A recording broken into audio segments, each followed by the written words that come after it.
ఉన్నది ఒక్కటి లేదు.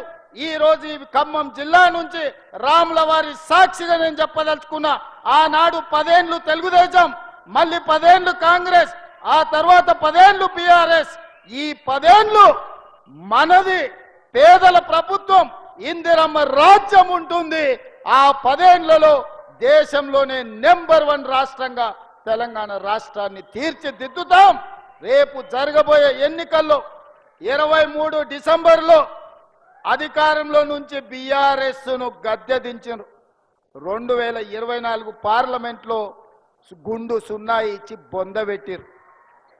కంటోన్మెంట్ జూబ్లీహిల్స్ ఉప ఎన్నికల్లో బోడబండ రెఫరెండం అన్నాడు. రెఫరెండం అన్న బోడబండల్నే బండ కింద పాతి పెట్టిండ్రు బీఆర్ఎస్ ను, మీరందరూ చూసారు. సర్పంచ్ ఎన్నికల్లో 66% ఇచ్చి కాంగ్రెస్ పార్టీని ఆశీర్వదించారు.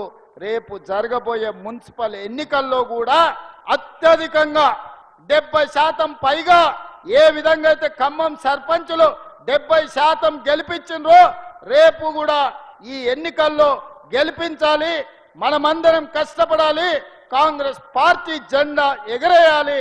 దీనికి మీరందరూ సిద్ధమే కదా? సిద్ధమేనా? సిద్ధమేనా? సిద్ధం అన్నోళ్ళందరూ చేయి పైకెత్తండి. జై కాంగ్రెస్, జై జై కాంగ్రెస్. ధన్యవాదాలు మిత్రులారా.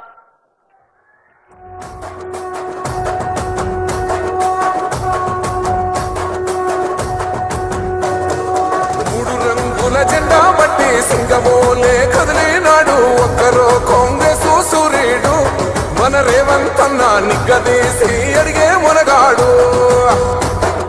వీడు భూమిన వానైతాడు, బీద సాదల ధైర్యం వీడు, దొంగ దొరల భరతం పడతాడు.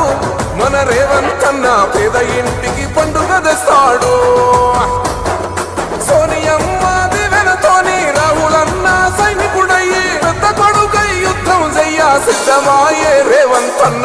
3 రంగుల జెండా బట్టి సింగమోలే కదిలినాడు ఒక్కరో కాంగ్రెస్ సూర్యుడు, మన రేవంత్ అన్న నిగ్గదీసి అడిగే మునగాడు.